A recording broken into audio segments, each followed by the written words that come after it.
सध्या मंत्रिपद न मिळाल्यामुळे छगन भुजबळांच्या नाराजीची चर्चा राजकीय वर्तुळामध्ये आहे। दरम्यान भुजबळांच्या नाराजीविषयी बोलताना संजय राऊतांनी अजित पवारांवरती निशाणा साधलाय। कोण दादा कसला वादा असं भुजबळ म्हणतायत, त्यावरून अजित पवारांच्या पक्षात टोकाची भांडणं सुरू असल्याचं दिसतंय असं संजय राऊतांनी म्हटलंय। तर राऊतांच्या याच टीकेला सुनील तटकरेंनी उत्तर दिलंय।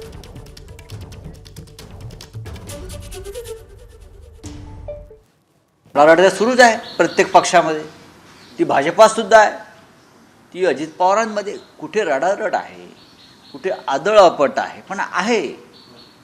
छगन भुजबळ यांच्यासारखा नेता ज्याने अजित पवार यांचा हा गट स्थापन करण्यामध्ये, मी पक्ष म्हणत नाही, गट स्थापन करण्यामध्ये एक भूमिका बजावली, महाराष्ट्रातल्या एका सामाजिक प्रश्नावर एक आपली भूमिका घेतली।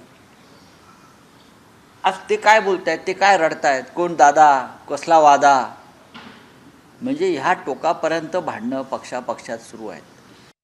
विधानसभेच्या निवडणुकीच्या दारुण अपयशाच्या नंतर मनस्वास्थ्य बिघडलेली माणसं आणि हरवलेली माणसं यापेक्षा अधिक काय लिहू शकतात, काय अपेक्षा करायची त्यांच्याकडून।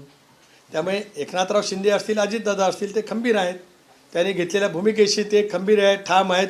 त्यांना जनतेने त्यांनी घेतलेल्या भूमिकेचा प्रतिसाद दिला आहे, याचं शल्य ज्यांना वाटतं ते असंच लिहिणार आहेत, याच्यापेक्षा चांगलं लिहावं असंच, मग ते त्यांना संजय राऊत कसं म्हणता येईल।